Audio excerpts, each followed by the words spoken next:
Yo, what's up, everyone? Today we're breaking down the slang term LMR.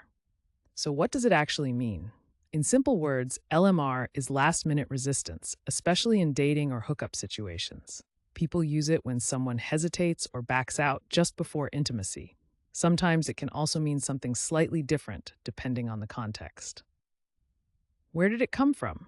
Slang usually has a cool backstory. LMR first showed up in the early 2000s within online dating and pickup artist communities.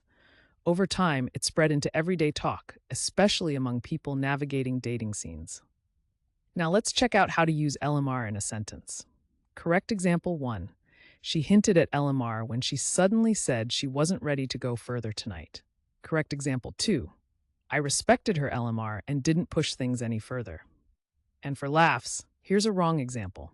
My grandma said LMR at Sunday dinner and everyone just froze.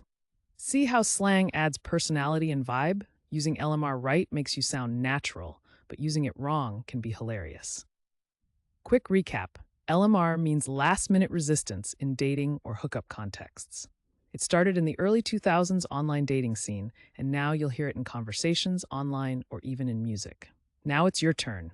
Drop your best sentence with LMR in the comments. And if you want to learn more slang and fun word histories, don't forget to subscribe and join our community here every day.